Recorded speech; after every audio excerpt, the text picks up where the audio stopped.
ಎಲ್ರಿಗೂ welcome back to the channel Karthi's blogs. ನಾನು ತುಂಬಾ ಚೆನ್ನಾಗಿದ್ದೀನಿ, ಹೇಗಿದ್ರೆ ಎಲ್ಲರೂ. ಅಂಡ್ ಈ ತರ ಒಂದು ಪ್ರಶ್ನೆ ಕೇಳಿದ್ರೆ ತುಂಬಾ ದಿನ ಆಯ್ತು. ಈಗ ನನಗೆ actually back with Kannada blogs ಯಾಕೆ ಅಂತ ಕ್ಲೀನ್ ಆಗಿ ಹೇಳ್ತೀನಿ, ಕೇಳಿಸ್ಕೊಂಡ್ಬಿಡಿ.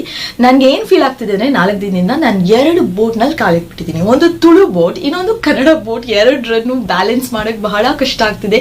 ಈಗ ನಾನು ರಪ್ ಅಂತ ಡಿಸೈಡ್ ಮಾಡ್ಬೇಕಾಯ್ತಾ ಯಾವ ಬೋಟ್ ನಲ್ಲಿ ನನ್ನ ಜರ್ನಿನ ನಾನು ಕಂಟಿನ್ಯೂ ಮಾಡ್ಲಿ ಅಂತ. ಯಾಕೆ ಅಂತ ಹೇಳ್ತೀನಿ. ಇವಾಗ ಇನ್ಸ್ಟಾಗ್ರಾಮ್ ನಲ್ಲಿ ಕೆಲವರೆಲ್ಲ ಮೆಸೇಜ್ ಮಾಡಿದ್ದಾರೆ. ಏನು ಅಂತಂದ್ರೆ, ಮೇಡಮ್ ನಿಮ್ದು 2-3 ಕನ್ನಡ ವ್ಲಾಗ್ಸ್ ನೋಡಿ, ಕೆಲವೊಂದು ಕನ್ನಡ ವ್ಲಾಗ್ಸ್ ನೋಡಿ, ನಿಮ್ಗೆ ಗೊತ್ತು ಸ್ಟಾರ್ಟಿಂಗ್ ಅಲ್ಲಿ ನಾನು ಕನ್ನಡದಿಂದನೇ ವ್ಲಾಗ್ಸ್ ನ ಸ್ಟಾರ್ಟ್ ಮಾಡಿದ್ದು ನೋಡಿ, ನಾವು ಇಷ್ಟಪಟ್ಟು ಸಬ್ಸ್ಕ್ರೈಬ್ ಮಾಡಿದ್ವಿ.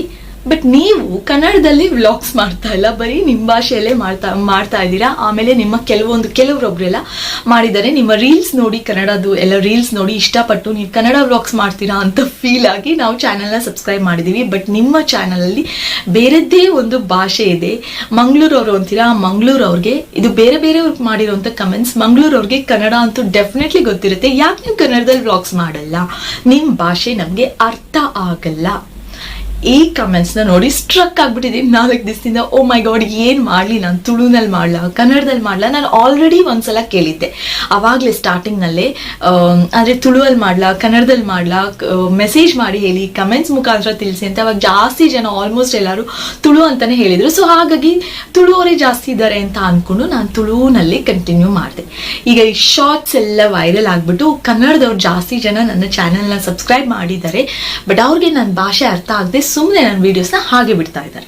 ಸೊ ಅವ್ರಿಗೆ ಗೊತ್ತಾಗುತ್ತಲ್ಲ ನಾನು ಯಾವ್ದ್ರಲ್ಲಿ ಮಾಡಿದ್ದೀನಿ ತುಳು ವ್ಲಾಗ್ ಅಂತ ಹಾಕ್ಬಿಟ್ಟಿರ್ತೀನಿ.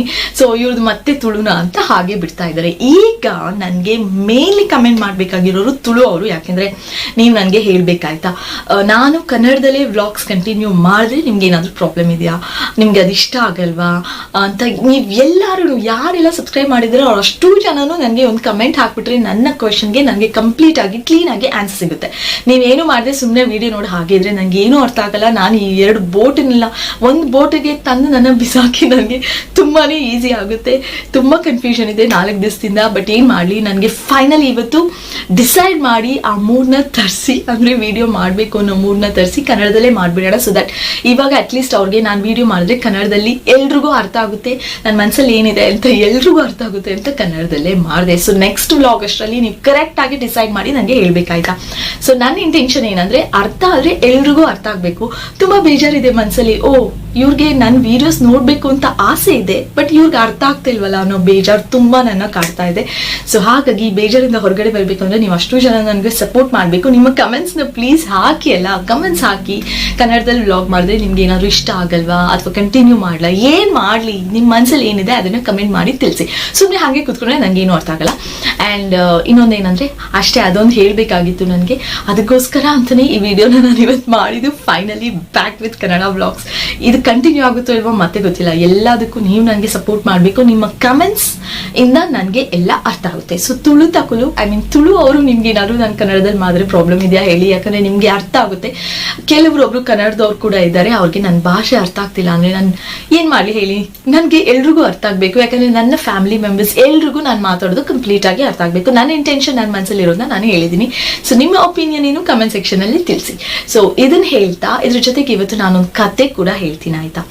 ಇದು ನನಗೆ ಗೊತ್ತಿರೋರ ಒಬ್ಬರ ಒಂದು ರಿಯಲ್ ಆಗಿರೋ ಕತೆ. ಸೊ ಅವ್ರು ನನ್ಗೆ ರಿಲೇಟಿವ್ ಆಗ್ಬೇಕಾ, ನನ್ನ ಫ್ರೆಂಡ್ ಆಗ್ಬೇಕಾ, ಏನಾಗ್ಬೇಕಾ, ಅವ್ರ ಹೆಸರು ಅವ್ರ ಜಾಗ ನಾನು ಯಾವ್ದು ಹೇಳಲ್ಲ. ಯಾಕಂದ್ರೆ ನಂಗೆ ಗೊತ್ತಿರೋರು ಕೂಡ ಕೆಲವರು ನನ್ನ ವಿಡಿಯೋಸ್ ನೋಡ್ತಾರ, ನಮ್ಮ ಪರಿಚಯ ಇದ್ದವರು ಡೆಫಿನೆಟ್ಲಿ ನಮ್ಮ ವಿಡಿಯೋಸ್ ನೋಡ್ತಾರೆ. ಸೊ ನಾನು ಅವ್ರ ಹೆಸರು ಅಥವಾ ಏನೂ ಹೇಳೋದಿಲ್ಲ, ಅವ್ರ ರಿಲೇಟಿವ್ ಫ್ರೆಂಡ್ ಏನೂ ಹೇಳೋದಿಲ್ಲ. ಬಟ್ ಇದು ನಿಜವಾದಂತ ಸ್ಟೋರಿ, ಸಿಂಪಲ್ ಆಗಿರೋ ಸ್ಟೋರಿ.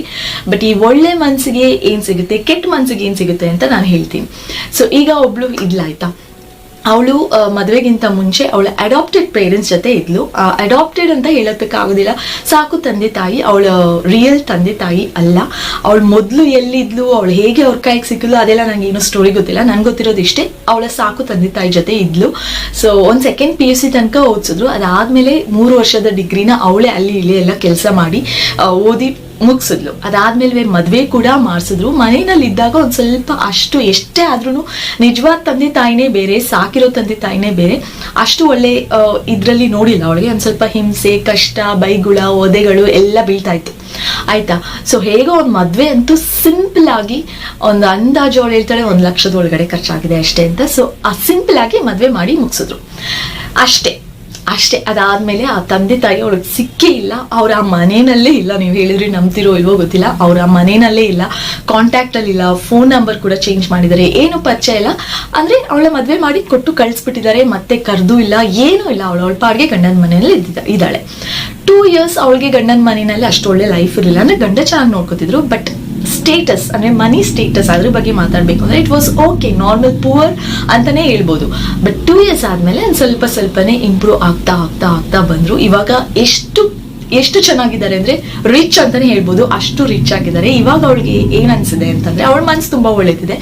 ಹೋಗೋಣ, ನನ್ ಸಾಕು ತಂದೆ ತಾಯಿ ಹತ್ರ ಹೋಗೋಣ, ನನ್ ಮದ್ವೆಗೆ 1 ಲಕ್ಷ ಖರ್ಚು ಮಾಡಿದರೆ ಅದನ್ನ ವಾಪಸ್ ಕೊಡೋಣ, ಆ ತಿಂಗ್ಳಿಗೆ ಏನಾದ್ರು ಕೊಡೋಣ, ಅವ್ರಿಗೆ ಹೆಲ್ಪ್ ಮಾಡೋಣ ಅನ್ನೋ ಮನ್ಸು ಅವಳಿಗೆ. ಸೊ ಹಾಗಾಗಿ ಅವಳು ಅಲ್ಲಿ ಹುಡ್ಕೊಂಡು ಹೋಗಿದ್ದಾಳೆ.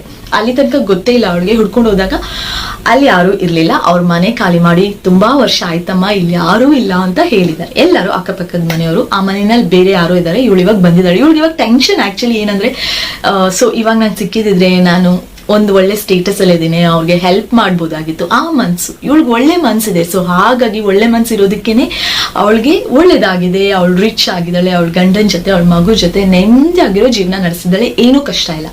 ಬಟ್ ಅವ್ರು ಮಾತ್ರ ಬಿಟ್ಟೋಗಿದ್ದಾರೆ. ಅವ್ರ ಮನ್ಸು ಕೆಟ್ಟದಿದೆ ನೋಡಿ. ಅವ್ರ ಮನ್ಸಲ್ಲಿ ಏನ್ ಅನ್ಕೊಂಡಿರ್ಬೋದು ಅಂದ್ರೆ ಮದ್ವೆ ಮಾಡ್ಕೊಟ್ವಿ ಸಾಕಿರೋದಕ್ಕೆ ಅಷ್ಟೇ, ಇನ್ ಬೇಡ, ಇವಳು ಗಂಡನ್ ಕರ್ಕೊಂಡ್ ಬರೋದು, ಮಕ್ಳನ್ನ ಕರ್ಕೊಂಡ್ ಬರೋದು, ಗಂಡನ ಮನೆಯವರೆಲ್ಲ ಬರೋದು, ಇವ್ರಿಗೆಲ್ಲ ಬೇಯಿಸಾಕ್ಬೇಕಲ್ಲ, ಏನು ಕಿರಿಕಿರಿ ಬೇಡ, ಅಷ್ಟೇ ಮದ್ವೆ ಮಾಡ್ಸೋದಲ್ಲ ಅಂತ ಅನ್ಬಿಟ್ಟು ಕಳ್ಸ್ಬಿಟ್ಟಿದ್ದಾರೆ. ಗೊತ್ತಿಲ್ಲ ಮತ್ತೆ ಯಾಕೆ ಸಾಕಿದ್ರು ಅದು ಗೊತ್ತಿಲ್ಲ ನನಗೆ. ಸಾಕಲೇಬಾರ್ದಾಗಿತ್ತು ಅಂತವ್ರು. ಈ ತರ ಎಲ್ಲ ಟೆನ್ಷನ್ ತಗೊಂಡು ಯಾಕೆ ಸಾಕ್ಬೇಕಲ್ವಾ, ಏನೋ ಒಂದು ಕರ್ತವ್ಯ ಮಾಡಿದಾರೆ ಅಷ್ಟೇ, ಅದಾದ್ಮೇಲೆ ಬಿಟ್ಟು ಹೋಗಿದ್ದಾರೆ. ಅವರು ಕೆಟ್ಟ ಮನ್ಸು. ಸೊ ಹಾಗಾಗಿ ಕೆಟ್ಟ ಮನ್ಸಿರೋದಕ್ಕೆ ಇವಳಿಂದ ಸಹಾಯ ತಗೊಳ್ಳೋ ಅಂತ ಅರ್ಹತೆನೆ ಅವ್ರಿಗಿಲ್ಲ. ಸೊ ಇದೇ ನಾವ್ ಯಾವಾಗ್ಲೂ ಒಳ್ಳೆ ಮನ್ಸು ಇಟ್ಕೋಬೇಕು. ಅವಾಗ ದೇವ್ರು ಖಂಡಿತವಾಗ್ಲೂ ನಮ್ಗೆ ಒಳ್ಳೇದ್ ಮಾಡ್ತಾರೆ.